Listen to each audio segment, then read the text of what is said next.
Olá, nós vamos conversar hoje com um homem que está envolvido com a política de Jacareí há mais de 40 anos. É o Neir Coelho.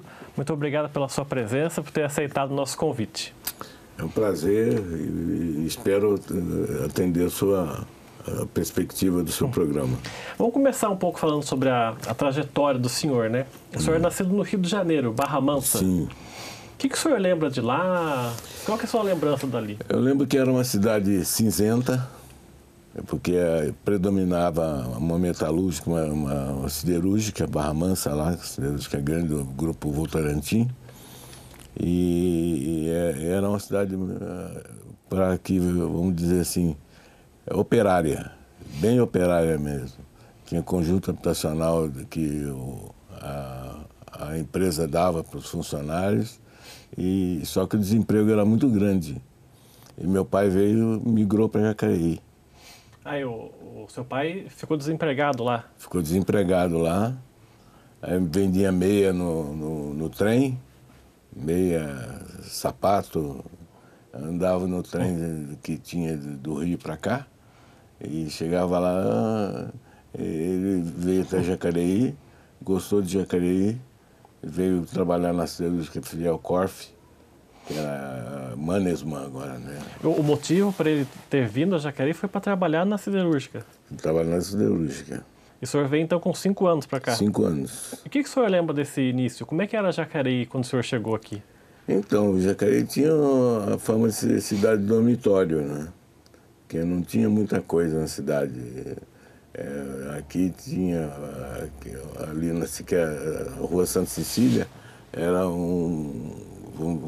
vamos dizer assim, um lugar de frequenta, que as pessoas frequentavam.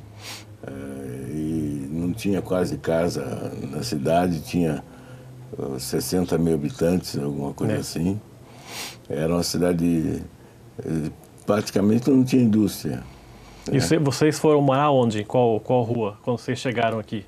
Eu fui morar no São João. São João. Era um lugar... Imagino que não tinha nada lá, né? Não tinha nada. Em frente à faculdade que tinha lá, Maria Augusta, né? Ela era lá, a vizinha ali, a casa ali. Dali, meu pai trabalhou aqui há muito tempo e eu nasci em Barra Mansa. O senhor tem irmãos? Tenho. Vivos, eu tenho 2 irmãos. Um é professor na FATEC lá, e a outra é advogada e mora tudo no Santa Maria. Mas ao todo são quantos? Total eram 5. 5? Eu perdi 2 irmãos. Todos nascidos em Barra Mansa? Todos nascidos em Barra Mansa. Mas o senhor é o caçula ou não? Não, o caçula veio para cá comigo, na verdade eu trouxe ele no colo. A caçula, mas ela faleceu de câncer. O senhor é o penúltimo, então? Não. Não ainda? Eu sou o segundo. O segundo filho? Segundo. Tinha um que morreu também, eu falo muito de morte, né? Ele morreu em Caraguatatuba, afogado lá. E eu era o mais velho, eu sou o segundo.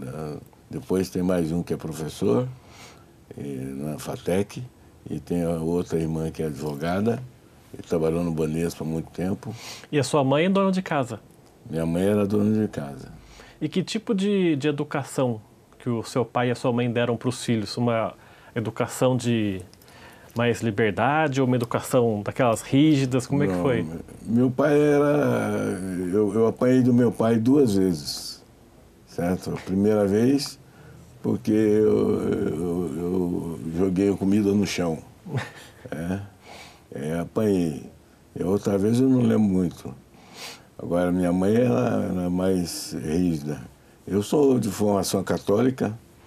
Eu fui para... comunguei, fiz primeira comunhão, né? Participei dos grupos de jovens da cidade aqui, né? Desde os 20 anos eu participava do grupo de jovens. Aí fui monitor de crisma 20 anos e de batismo 14 anos. Eu sempre, assim, Aí acho que não mais morando no São João, aí já morava em outra casa, outro bairro. Sim, eu vim morar no final da Rua Barão, número 1492, data do descobrimento da América. E aí, eu imagino que o senhor também começa a trabalhar cedo. Sim, eu comecei a trabalhar com 16 anos de idade. Aonde foi? Na Lavalpa, no edifício Vale do Paraíba. Eu trabalhei 30 dias lá e de lá eu fui para Gates. Da Gates eu fui para Schrader, da Schrader eu fui para Johnson, da Johnson eu fui para Eaton Corporation e depois eu trabalhei no SAI, Serviço de Água aqui de Jacareí, 3 anos. E nesse começo do trabalho, a gente fala assim, anos 70, né, mais ou menos, o senhor com 16 anos é 69 para 70, né? Isso. O senhor já tinha algum interesse com política ou nem ligava para isso? Não ligava para a política, não. A política a gente entra muitas vezes até sem saber. Eu achei que estava entrando no PMDB na época. E eu estava assinando ficha para entrar no PTB. Mas como é que foi essa situação? Quem que chegou no senhor para te convidar? Então, meu pai vinha falando que eu devia me meter com política. Não, você fala muito bem. Agora eu mudei um pouco a fala por causa do Parkinson, mas meu pai incentivava. Né? E eu fui para ele e falou, quem que eu vou procurar? Eu fui procurar o Antoninho Nunes, na época. Né? O Antoninho era... Tinha sido prefeito em Jacareí, prefeito, né? Então.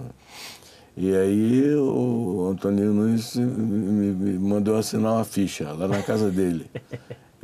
Todo mundo pensava que eu estava assinando para entrar no PMDB. Eu falei, mas aqui é PMDB, é PTB, eu queria entrar no PMDB. Mas ele estava armando uma jogada para ser candidato na lista tríplice do... que era sublegenda, né? Sublegenda. Então, na verdade, ele criou um grupo para se fortalecer para ser candidato pelo PMDB. Aí foi ele candidato pelo PMDB, o Luiz Máximo e o outro, não me lembro. Acho que é o José Guardi, acho, se eu não me engano, né? Isso aí. Porque na eleição que o senhor participou, que foi a primeira em 82, também havia o processo da sublegenda, mas também já tinha o processo da criação dos partidos, né? Sim. Que não era mais só Arena e MDB. Aí já tinha PT, PMDB, o Arena virou o PDS, né? O Arena virou o PDS. Exatamente. Em 82... Boberia. Aliás, eu acho que uma coisa pitoresca, o Ulisses Guimarães, por exemplo, foi forçado a criar um partido de oposição na época. Para simular que havia uma democratização ali, um partido que era de sustentação do regime militar e um partido que era oposição, que era o MDB, né? Exatamente. E aí na eleição que o senhor participou em 82, também tinha a soma, né, eram 3 do PMDB, 3 do PDS, e o senhor saiu como candidato a vice-prefeito do Norberto Cristófori, do PTB. PTB. Como é que surgiu esse convite? Por que escolheram o senhor e escolheram o Norberto?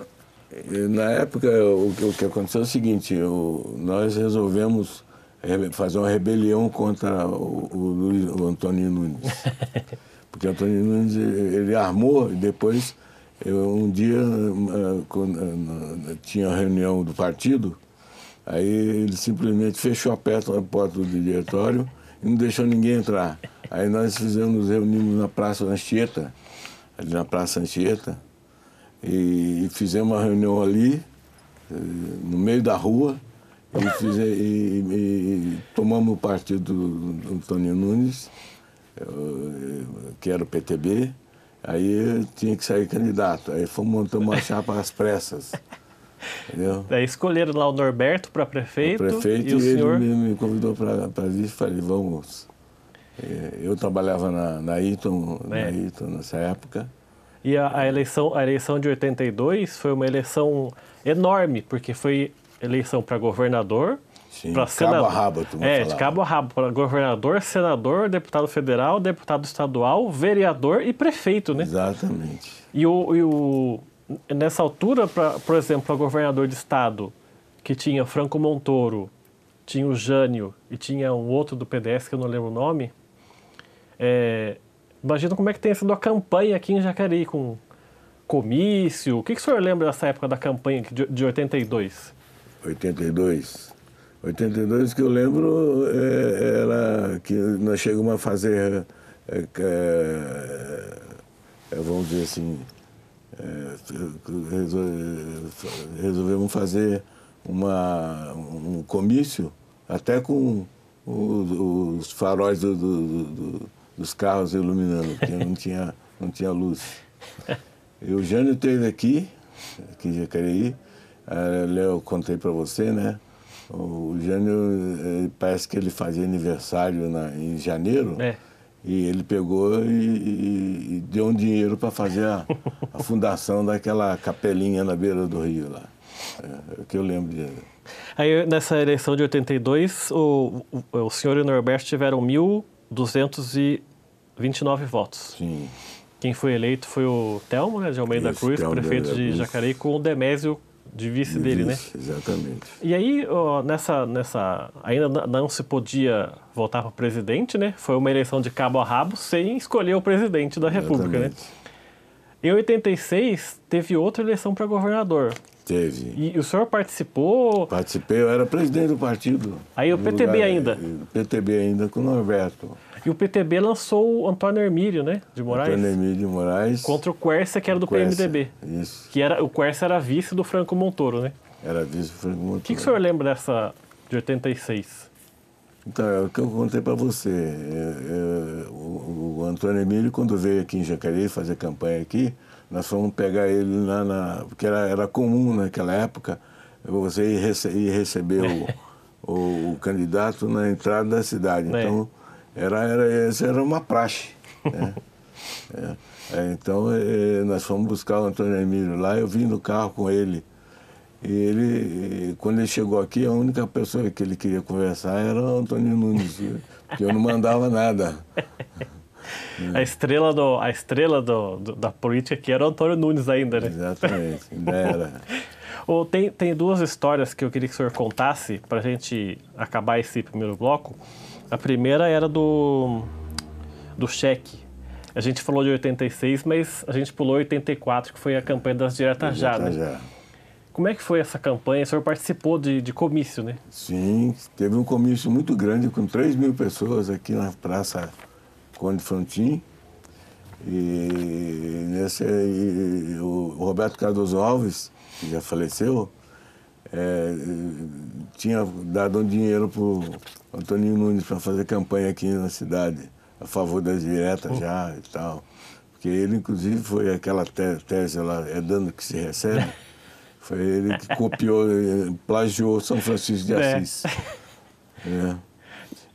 Então, aí o que aconteceu? Alguém descobriu o cheque. Isso é até perigoso por ter quebrado o sigilo bancário. Aí pegou, tirou uma xerox do cheque que o Cardoso Alves deu para ficou jogando. E ficava jogando. Aí a turma pegava em cima do palanque e jogava embaixo, eles jogavam em cima. E outra história, eu acho que depois, foi o caso do ovo, né? Do palanque. Sim. Isso foi quando? Lá foi em 82. 82. A Delma Arce era candidata. Candidata vereadora, né? A candidata prefeita. Prefeita, então foi 88. 88, então é isso aí, 88.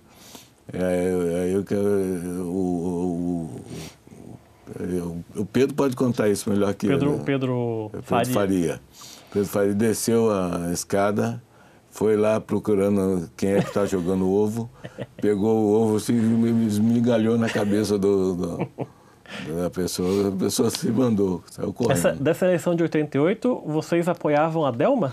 A Delma. Que era o Cláudio França, era o vice dela, né? Era o vice, Cláudio França. E essa eleição de 88 foi uma eleição bastante marcante, porque os dois favoritos não ganharam a eleição, né? que era a Delma e o Demésio, né? Isso. E quem acabou ganhando foi o Arouca. Exatamente. Em 15 dias subiu de repente. Então, pois é, a que o senhor atribui essa vitória do Arouca? Foi por quê, na sua opinião? Mais ou menos o que aconteceu com o Rodrigo Garcia agora. O quê? O desgaste político. O desgaste político foi muito grande e a turma não estava querendo saber do político tradicional. E o Arouquinha ganhou a eleição falando para todo mundo: eu não sou político, eu não sou político, eu não sou político. Era como hoje, se fosse falar do outsider, né? É isso. Eu não tenho nada a ver com política, vota em mim que eu não tenho nada a ver, eu sou uma cara nova. Cara nova. E ele teve, acho que, 34, 35 mil votos. Né? E ninguém esperava, né? Ninguém esperava. Tanto é que ele elegeu só 3 vereadores. Foi. Um deles, o irmão dele, né? O Araucão, né? Araucão. Que foi presidente da Câmara Mas quando ele assumiu. Né? Aquele do INPS lá, Genésio. o Genésio. E o outro, Sebastião Virgilino. Isso, Sebastião Virgilino. Que era do PDT, né? Isso. E o Arouca teve o Aldo Lopes da Costa, que era o vice. Era isso. O Demésio estava com o Mário Ney. Que o Mário Ney era do então recém-fundado PSDB, né? É. E a Delma era do Cláudio França, que era do PFL, e a Delma do PDS, né? PDS, exatamente. Para a gente fechar o bloco, nessa campanha de 88, o senhor falou da vitória do Arouca, né? Muita gente diz também que as pessoas não votaram na Delma porque tinham um certo rechaço com o Malek Assad. Sim. E o Demésio, como o senhor falou, era aquele uso da máquina pública com os milhões no comício, né? Aquela propaganda. E o Arouca, pobrezinho ali, né? Chegava a fazer campanha para o Arouquinha. O Demésio, por exemplo, ele pode contar isso. Eles resolveram investir para evitar que o Luiz Máximo crescesse em voto. Então eles apostaram chegaram a dar caminhão na época pro Arouquinha, porque o Arouquinha não tinha caminhão, não tinha alto-falante, não tinha microfone, não tinha nada, tudo improvisado. Tá certo, vamos fazer então o nosso primeiro intervalo aqui, o Gente Destaque volta daqui a pouco, até já.